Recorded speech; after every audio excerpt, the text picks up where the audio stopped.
Assalamualaikum warahmatullahi wabarakatuh. Alhamdulillahirabbil alamin wa nasta'in wa ala umuri dunya waddin wassalatu wassalamu ala asrofil anbiya'i wal mursalin wa ala alihi wa sahbihi ajmain amma ba'du. Alhamdulillah, pada kesempatan hari ini kita akan mulai belajar tentang konsep pernikahan dalam perspektif Islam.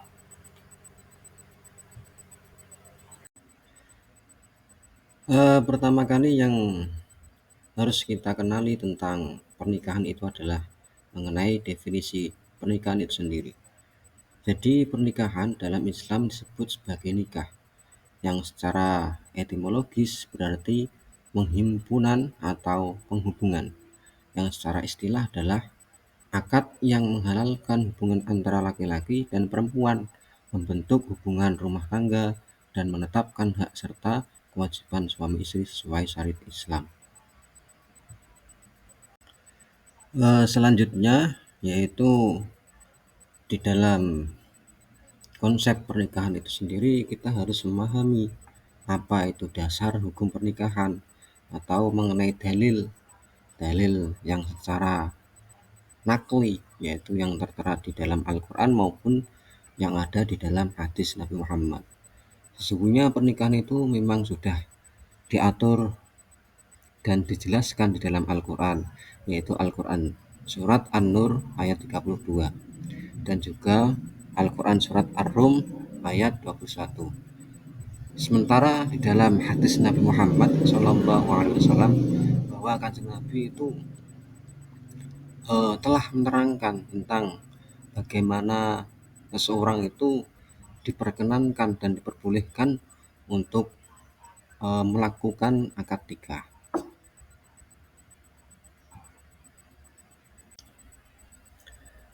Sedangkan tujuan seseorang itu melakukan akad nikah itu adalah satu, menjaga kehormatan diri. Artinya di sini seseorang menjaga dari perbuatan zina ataupun melindungi martabat individu.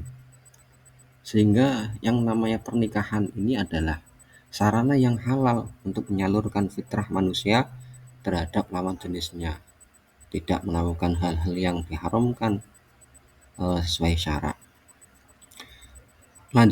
Selanjutnya yaitu menciptakan ketenangan dan kasih sayang yang artinya sakinah, mawaddah, warahmah. Jadi pernikahan adalah cara untuk menemukan ketenangan jiwa dan membangun hubungan kasih sayang yang berlandaskan cinta dan rahmat. Itu tujuan dari pernikahan. Yang ketiga adalah melanjutkan keturunan. Artinya di sini seseorang melakukan akad nikah itu tidak hanya untuk memuaskan hawa nafsu saja, tapi juga ada tujuan melestarikan generasi manusia dengan cara yang halal dan yang diberkahi. Dan yang terakhir mengenai tujuan pernikahan dalam Islam itu adalah menciptakan rumah tangga yang islami, yaitu merupakan pondasi bagi masyarakat yang adil dan makmur.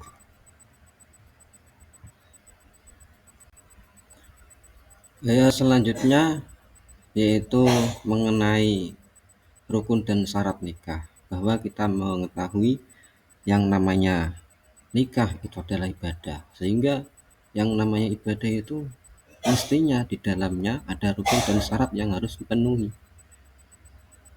Nah, syarat atau rukun yang harus terpenuhi di dalam nikah itu adalah pertama, yaitu mengenai rukun nikah dulu. Terdapat calon suami, ada calon istri, ada wali. Wali yang dimaksud di sini adalah wali pihak perempuan atau pihak calon istri. Terus 2 orang saksi dan ada yang namanya ijab dan qabul. Sementara untuk syarat nikah bagi orang yang akan melakukan akad nikah itu ya harus ada syarat-syaratnya. Pertama, di dalam pandangan Islam bahwa syarat nikah itu pertama ada Islam. Jadi orang yang Islam menikahi orang Islam. Terus baligh dan berakal. Ketiga, tidak dalam hubungan mahram. Contohnya itu adalah yang ada di dalam hubungan mahram itu adik dan kakak itu tidak dibolehkan menurut syariat Islam. Terus yang keempat adanya kerelaan dari kedua belah pihak. Jadi rela, ridho. Jadi seseorang nikah itu atas kerelaan, bukan bukan kepaksaan. Yang terakhir adalah tidak memiliki halangan syar'i seperti masih terikat pernikahan bagi wanita.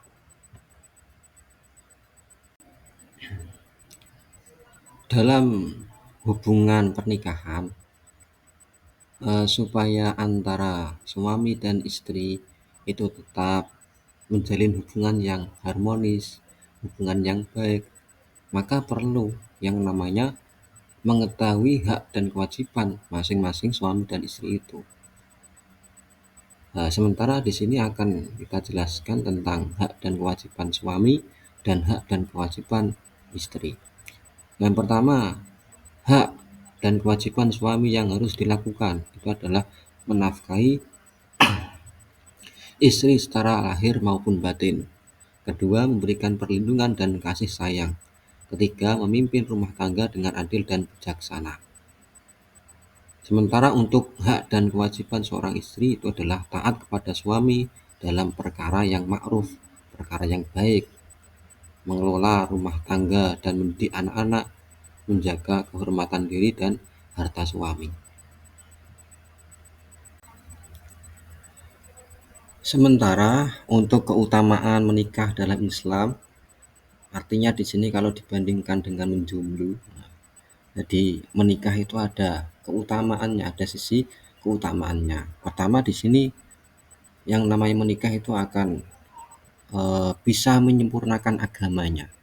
Artinya apabila seorang hamba menikah, maka ia telah menyempurnakan setengah agamanya.